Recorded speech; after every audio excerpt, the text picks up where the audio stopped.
Hello students, last class में हमने first law of motion complete कर लिया था which is also known as law of inertia. Okay, आज की क्लास की शुरुआत हम सेकेंड लॉ ऑफ मोशन से नहीं करेंगे।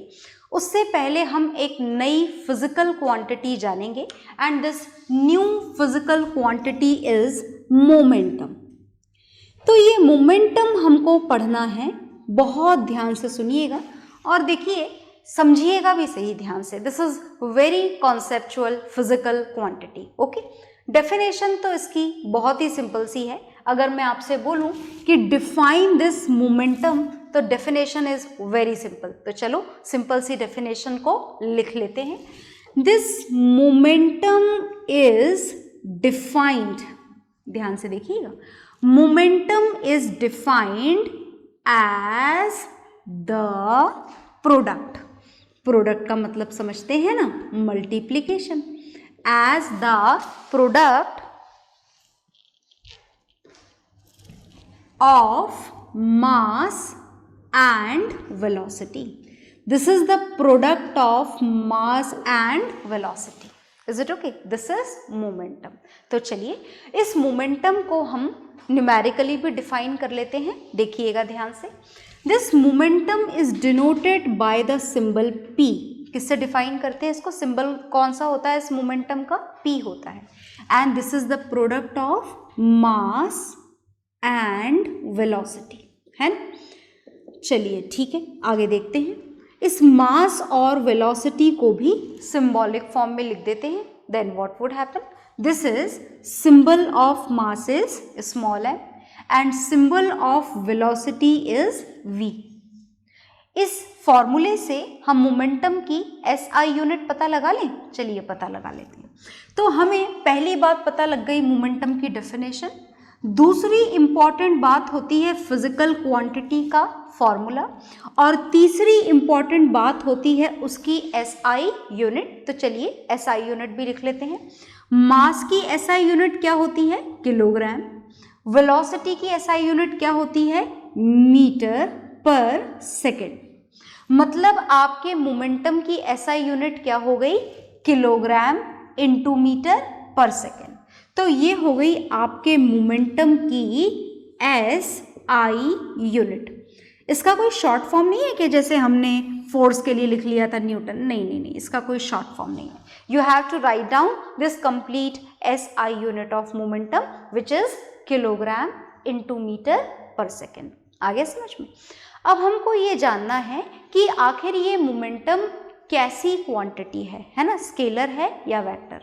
तो देखिएगा, देखिए मास तो स्केलर है but velocity is also there. Velocity है और वेलोसिटी याद है ना आपको कैसी क्वांटिटी होती है? Vector. And because of that only this momentum is also a vector quantity. कैसी क्वांटिटी है ये मोमेंटम?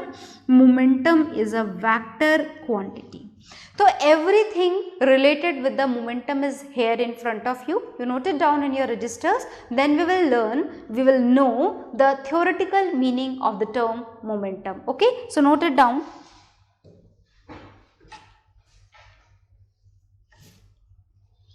तो मोमेंटम आपने नोट डाउन कर लिया है। अब नोट डाउन करने के बाद में हमें इस मोमेंटम का थ्योरेटिकल एस्पेक्ट जानना है कि आखिर थ्योरेटिकली इसका क्या मतलब होता है। देखिएगा ध्यान से, थ्योरेटिकली भी इसका कोई ना कोई मतलब तो होता ही होगा। तो चलिए हम उस थ्योरेटिकल मीनिंग को जानते हैं, मोमेंटम के थ्योरेटिकल मीनिंग को। देखिए ये जो मोमेंटम है, this momentum is the measurement of motion. ये किसको मेजर करता है? ये मोशन के मेजरमेंट को मेजर करता है कि मोशन किस तरीके से डिफाइन किया जाए। जैसा कि आपने देखा कि मोमेंटम को बढ़ाने के लिए, इंक्रीज करने के लिए दो फैक्टर्स यहाँ पर हैं। First factor is mass and second factor is velocity. देखिए मोमेंटम भी न्यूमरेटर में है, मास भी न्यूमरेटर में है और वेलोसिटी भी न्यूमरेटर में है। अगर आप ये बोलें कि momentum is directly proportional to mass, तो क्या ऐसा बोला जा सकता है? बिल्कुल बोला जा सकता है। अगर ऐसा बोला जाए कि momentum is directly proportional to velocity, तो क्या ऐसा बोला जा सकता है? बिल्कुल बोला जा सकता है। मतलब if we increase the mass of a moving object then also momentum increases, if we increase the velocity of a moving object then also momentum increases. Is it okay? सही बात है, ये बिल्कुल सही बात है। तो हमें पता लगा कि this momentum depends on these two physical quantity and as we can say this is a measurement of motion. तो चलिए इस मोमेंटम के बारे में थोड़ा और समझते हैं। जैसे मानिए कि मेरे हाथ में दो बॉल्स हैं। Is it okay? एक तो है स्पॉन्ज बॉल, आती है ना स्माइली वाली, जो कार डेकोरेट करने के लिए आजकल लोग लगाते हैं अपनी कार्स में, वही वाली स्पॉन्ज बॉल होती है वो, विच इज़ वेरी लाइट, बहुत हल्की होती है।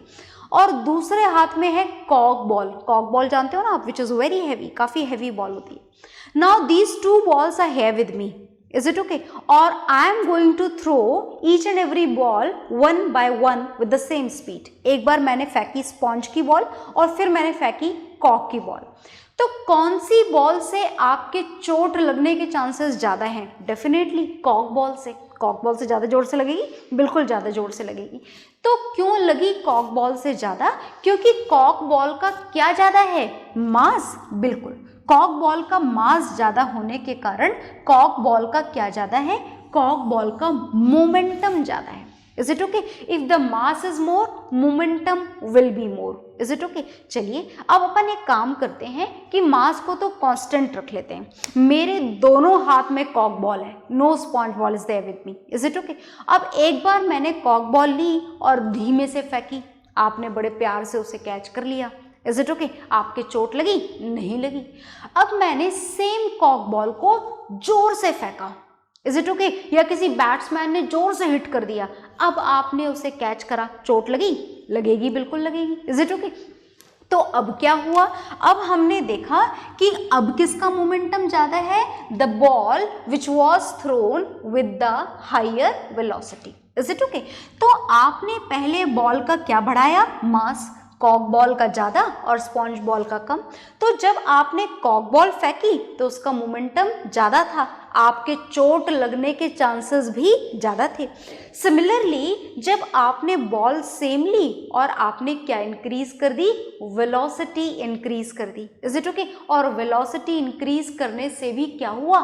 फोर्स ज़्यादा लगा, चोट ज़्यादा लगी, क्योंकि उस फास्ट मूविंग बॉल का क्या ज़्यादा था? उस फास्ट मूविंग बॉल का ज़्यादा था मोमेंटम। Is it okay? आ गई बात समझ में? तो in this way you can say that this momentum is the measurement of motion of a body. चलो थोड़े और एग्जाम्पल्स मैं आपको बताती हूँ, पर ये बात भूलिएगा मत, भाई मोमेंटम की डेफिनेशन लर्न कर ली, एसआई यूनिट लर्न कर ली, स्केलर वेक्टर लर्न कर लिया, ये सब तो देखो थ्योरेटिकल बुकिश स्टैंडर्ड वर्क होते हैं, है ना। जो मेन मोटो होता है हमारा किसी चीज़ को पढ़ने का, वो होता है उसका थ्योरेटिकल कॉन्सेप्ट समझना, डेली लाइफ में मतलब समझना कि आखिर ये किस काम की चीज़ है। तो चलो थोड़ा और समझते हैं। Now we are going to talk about the road accidents. देखे भी होंगे आपने रोड एक्सीडेंट्स और सुना भी है, न्यूज़पेपर में आता भी रहता है रोड एक्सीडेंट्स के बारे में।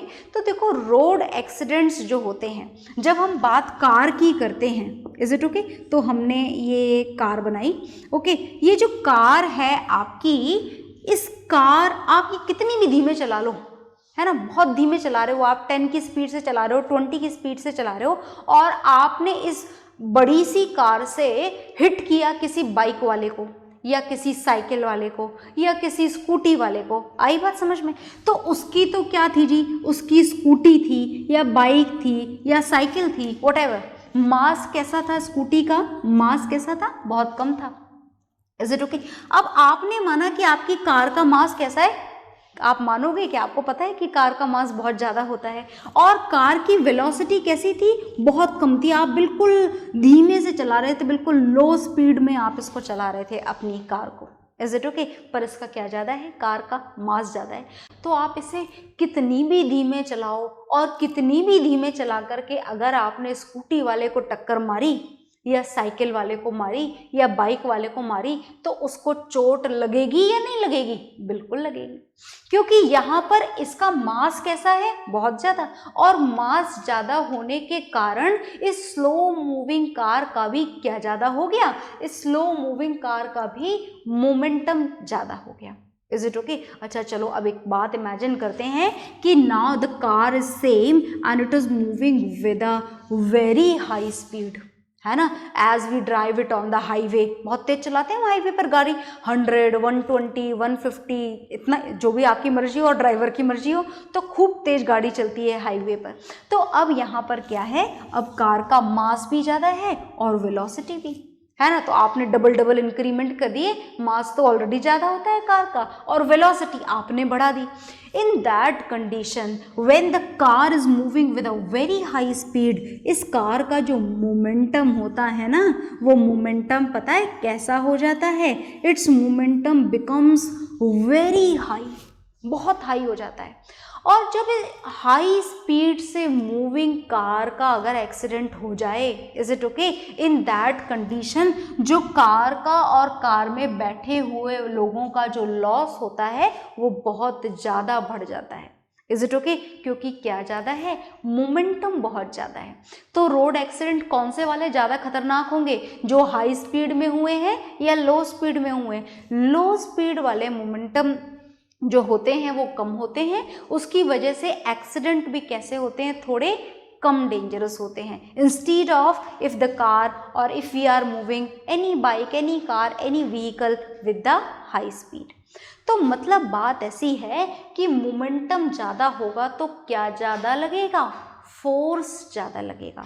मोमेंटम कम हुआ, मास कम है, वेलोसिटी कम है, मोमेंटम कम है, तो चोट लगने के चांसेस, फोर्स लगने के चांसेस क्या हो जाया करते हैं? कम हो जाया करते हैं।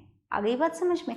तो मतलब हमें बात तो ये समझ में आई कि something this momentum is related with the physical quantity force. ये मोमेंटम किससे रिलेटेड है? फोर्स से रिलेटेड है। तो बिल्कुल अब हम नेक्स्ट काम यही करने जा रहे हैं, हम इस मोमेंटम को फोर्स से कनेक्ट करने जा रहे हैं। हम जानना चाहते हैं कि चक्कर क्या है ये, कि मोमेंटम हाई होगा तो चोट ज़्यादा लगेगी, मोमेंटम कम होगा तो चोट कम लगेगी। तो हम इस रिलेशन को जानना चाहते हैं, that what is the relation between the term, between the physical quantity momentum and the next physical quantity force, and this was explained by the second law of motion। तो हम अब क्या पढ़ने जा रहे हैं? देखिएगा ध्यान से, हम पढ़ने जा रहे हैं सेकेंड लॉ ऑफ मोशन। बहुत ध्यान से सुनना, बहुत इंपॉर्टेंट है। लर्न वन तो आप कर लेंगे definitely, I am sure about it, पर आप समझना इसको बहुत अच्छी तरीके से, ठीक है। तो according to this second law of motion, क्या बोला गया इस सेकेंड लॉ ऑफ मोशन के थ्रू? सुनिएगा ध्यान से, मैं लिखने जा रही हूँ पूरा लॉ और आप भी ज़रूर लिखिएगा। Is it okay? According to this second law of motion, force, ध्यान से देखिएगा मैं क्या लिख रही हूँ। According to this second law of motion, force applied on any object, जिस भी ऑब्जेक्ट पर फोर्स लगाया जा रहा है, is directly proportional. Force applied on any object is directly proportional. Directly proportional किसके डायरेक्टली प्रोपोर्शनल होता है? फोर्स अप्लाइड, ध्यान से देखिएगा, मोमेंटम लिख दे सीधे सीधे? नहीं, is directly proportional to the rate of change of momentum. Is it okay? This is second law of motion, theoretical part. It has to be written in the numerical way also, that we will do, but you first learn it, read it very carefully. तो क्या लिखा है हमने, इसी को हमें numerical form में convert करना है। देखिएगा ध्यान से, according to this second law of motion, force applied on any object is directly proportional to the rate of change of momentum. और ये जो rate of change of momentum है ये किसके साथ में आपको नोटिस करनी है? With time. तो चलिए आगे जानते हैं हम, सुनिएगा ध्यान से। अकॉर्डिंग टू दिस, जैसा कि इन्होंने बोला वैसा ही लिख देते हैं। Force is directly proportional to change of momentum. किसमें नोटिस चेंज करना है आपको? Change of momentum.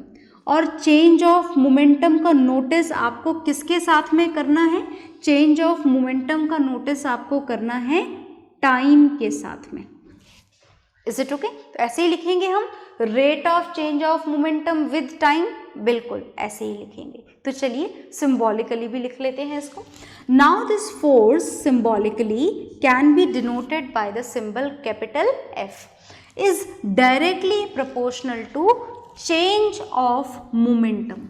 Change of momentum का मतलब, चेंज का मतलब क्या होता है? बदल जाना, है ना। Final momentum minus initial momentum is the change of momentum, है ना। चेंज इन मास बोलूं तो final mass minus initial mass, change in height बोले तो final height minus initial height. तो फिलहाल हमारे पास में क्या है? Change of momentum. And change of momentum can be described as final momentum. ध्यान से देखना, final momentum minus initial momentum, final momentum minus initial momentum. और इस फाइनल माइनस इनिशियल को हमें किससे डिवाइड करना है? इस फाइनल माइनस इनिशियल को हमें डिवाइड करना है टाइम से। आ गई बात समझ में? तो चलिए फाइनल मोमेंटम और इनिशियल मोमेंटम के सिंबल्स लिखते हैं। देखिए मैं आपको पहले थोड़ा साइड में समझाना चाहती हूँ, देखिए ध्यान से। हमने मोमेंटम का फॉर्मूला क्या लिखा था? अभी थोड़ी देर पहले हमने इस फिजिकल क्वांटिटी को जाना था और उसके हिसाब से हमने मोमेंटम का फॉर्मूला लिखा था मास इनटू वेलोसिटी। अब यहाँ फाइनल मोमेंटम और इनिशियल मोमेंटम कैसे लिखा जाए? देखिएगा ध्यान से। According to this, force is directly proportional to final momentum का मतलब मास इनटू फाइनल वेलोसिटी, यही मतलब हुआ ना फाइनल मोमेंटम का। और इनिशियल मोमेंटम का क्या मतलब होगा? Mass into initial velocity. मैंने यहाँ मल्टीप्लाई नहीं लगाया है, यहाँ से भी आप चाहें तो हटा सकते हैं। It can be written like this also. So m into v, v is a symbol of final velocity, पढ़ा था ना हमने मोशन चैप्टर में। तो मास इनटू फाइनल वेलोसिटी क्या हो जाएगा? Final momentum. Mass into initial velocity क्या हो जाएगा? Initial momentum. और इसको हमें किससे डिवाइड करना पड़ेगा? टाइम से डिवाइड करना पड़ेगा। चलिए तो इस फॉर्मूले को और कैरी ऑन करते हैं, समझते हैं और कौन सी फॉर्म में फाइनली कन्वर्ट होने वाला है। Look here very carefully. Now this force is directly proportional to, यहाँ पर भी m है, यहाँ पर भी m है, m को कॉमन ले लें, कॉमन ले लेते हैं। नाउ m इंटू, अंदर क्या बचेगा ब्रैकेट में? v minus u upon T. क्या आप जानते हैं, पहचानते हैं इसको? v minus u upon T को बिल्कुल पहचानते हैं। पहचान गए या सिर्फ मैं ही बोल रही हूँ पहचान रहे हैं आप? दिस इज मास इनटू क्या लिखें? Acceleration. v minus u upon t is acceleration. So this force is directly proportional to m into a। पर ये प्रोपोर्शनैलिटी का साइन तो हमें हटाना पड़ेगा। अब वो मोमेंटम मैं वहाँ से हटा देती हूँ, देखिएगा ध्यान से। ये हमने हटा दिया यहाँ से। नाउ लुक है, अब हमको क्या समझना है? अब हमको समझना है, ये हटाना है बस साइन प्रोपोर्शनैलिटी का। और जब ये प्रोपोर्शनैलिटी का साइन हम हटाते हैं, इसकी जगह पर जब हम इक्वल टू का साइन लगाते हैं तो राइट हैंड साइड में कांस्टेंट लगाते हैं ना, तो यहाँ लगाएंगे नहीं, यहाँ पर इस कांस्टेंट की वैल्यू होती है 1। So there is no need to write down that constant. So what the formula of force will become? This is mass into acceleration, है ना। फोर्स का फॉर्मूला क्या बन गया हमारे पास में? हमारे पास में फोर्स का फॉर्मूला बन गया मास इनटू एक्सीलरेशन। ये फॉर्मूला तो हम पहले ही पढ़ चुके हैं, पर ये फॉर्मूला आया कैसे वो हमने फिलहाल यहाँ पर जान लिया है। तो ये है हमारा सेकेंड लॉ ऑफ मोशन। तो this force is equal to m into a. This formula is derived from the second law of motion. So the complete second law of motion theoretically as well as numerically is there in front of you. You just note it down very properly in your science registers, okay?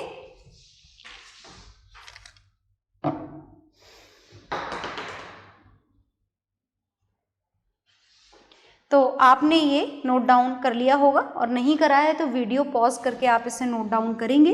मैं इसको यहाँ से हटाने जा रही हूँ, हटा देते हैं इसको यहाँ से। बहुत इम्पॉर्टेंट लॉ आपने समझ लिया है, और इस F is equal to m into a, ये जो लिखा हुआ है आपके सामने, इसको हम ऐसे ही लिखे रहने देते हैं, क्योंकि इससे हमें कुछ समझना है कि आखिर ये जो force is equal to m into a है, ये हमें बहुत कुछ बता रहा है। लॉ क्या बता रहा है, देखिए मैं इसे दोबारा यहाँ पर लिख देती हूँ। Force is equal to mass into acceleration. इसको यहाँ से हटा देते हैं, force is equal to mass into acceleration को, और यहाँ पर देखिएगा आप ध्यान से, क्या फॉर्मूला है आपके पास में, F is equal to m into a। अब ये जो फॉर्मूला आपने लिखा है F is equal to m into a, अगर इस फॉर्मूले से मैं आपसे बोलूं कि change the formula for acceleration, then what would be the formula. Formula क्या बनेगा, फॉर्मूला बन जाएगा F बाय m। एक्सेलरेशन का फॉर्मूला क्या बन जाएगा, F बाय m। और अगर इस फॉर्मूले को आप ध्यान से देखो तो ये एक्सेलरेशन न्यूमरेटर में है और मास डिनोमिनेटर में। जब भी ऐसा होता है, एक चीज़ न्यूमरेटर में है और दूसरी चीज़ डिनोमिनेटर में, तो आप ये लिख सकते हैं कि acceleration is inversely proportional to m। इसका क्या मतलब है, इन्वर्सली प्रोपोर्शनल का समझाया जा चुका है आपको पहले भी कई बार, पर फिलहाल आप दोबारा सुनिए। अगर कोई सी चीज़ न्यूमरेटर में है और दूसरी चीज़ डिनोमिनेटर में किसी भी फॉर्मूले में, तो वो हमको ये बताती है कि they both are inversely proportional to each other. मतलब हम लिखेंगे कि एक्सीलरेशन, क्या लिखेंगे ध्यान से सुनिएगा, हम लिखेंगे acceleration is inversely proportional to mass. Acceleration किसके इन्वर्सली प्रोपोर्शनल है, this is inversely proportional to mass. मतलब समझे आप इसका मतलब ये है कि अगर मास ज़्यादा होगा तो एक्सेलरेशन कम, अगर मास कम होगा तो एक्सेलरेशन ज़्यादा। यही मतलब हुआ इसका, बिल्कुल इसका यही मतलब हुआ। Is it okay? आप सोच भी सकते हैं कि जैसे देखिए मैंने इस मार्कर पर फोर्स लगाया, whatever the force is there, जो भी आप मानना चाहें, इस मार्कर पे जब हमने फोर्स लगाया तो इट विल स्टार्ट मूविंग, इसकी स्पीड में चेंज होगा, एंड स्पीड चेंज को ही हम क्या बोलते हैं, एक्सेलरेशन।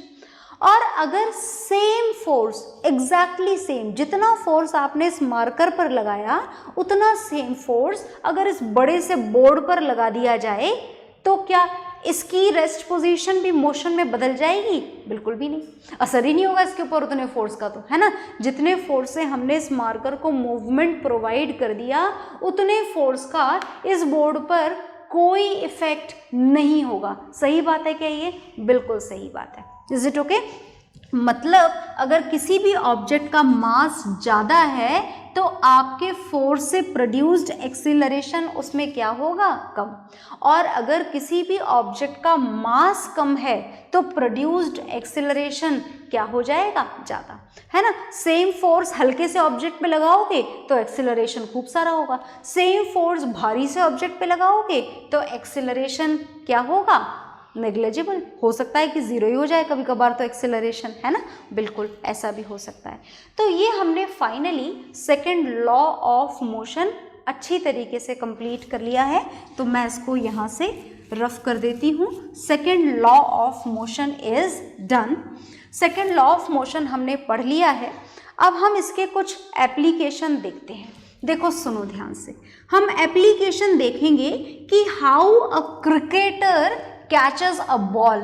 क्रिकेटर बॉल कैच करते हैं ना, बिल्कुल करते हैं। जो फील्डर होते हैं वो बॉल कैच करते हैं। तो जो क्रिकेटर्स होते हैं, when they are going to catch a ball, then what would happen. देखा है क्या आपने उनको बॉल कैच करते हुए? बिल्कुल देखा होगा। और उनकी एक्टिंग करते करते आपने भी बॉल वैसे ही कैच करी होगी। कैसे करते हैं वो बॉल कैच? यूं बॉल को कैच करते हैं और यूं अपने हाथों को पीछे ले जाते हैं। ऐसा करते हैं ना? बिल्कुल ऐसा करते हैं। तो ये कोई उनकी स्टाइल होती है, ट्रिक होती है, ऐसा कुछ है? नहीं नहीं नहीं। They did it so to reduce the applied force on their hand with the ball. वो ऐसा सिर्फ क्यों करते हैं? अपने हाथों को बॉल से लगने वाले फोर्स से बचाने के लिए। तो कैसे बच जाता है ये सुनना ध्यान से। देखो, हमने फोर्स का फॉर्मूला बहुत सारा अलग अलग लिखा था। एक जगह हमने लिखा था that it can be defined as the change of momentum upon time. तो देखो भाई, मोमेंटम में चेंज हो रहा है। बॉल जोर से आ रही थी और आपको बॉल को क्या करना है? रोकना है। स्पीड को क्या करना है? जीरो करना है। तो अब स्पीड को जीरो करने के दो तरीके हैं।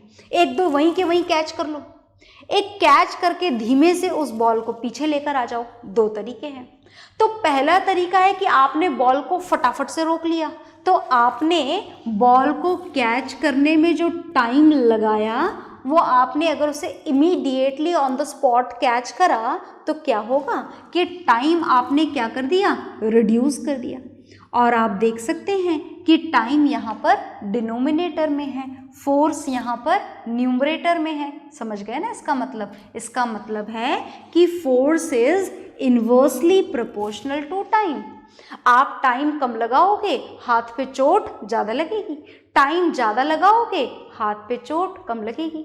तो अगर कोई सा भी क्रिकेटर बॉल को इमीडिएटली कैच कर ले वहीं के वहीं, इन दैट कंडीशन आपने इंस्टेंट बॉल एकदम फटाक से सेकंड्स में उसका टाइम क्या कर दिया? बिल्कुल रिड्यूस। और फोर्स कैसा हो जाएगा? ज़्यादा। हाथ पे चोट कैसी लगेगी? ज़्यादा। Is it okay?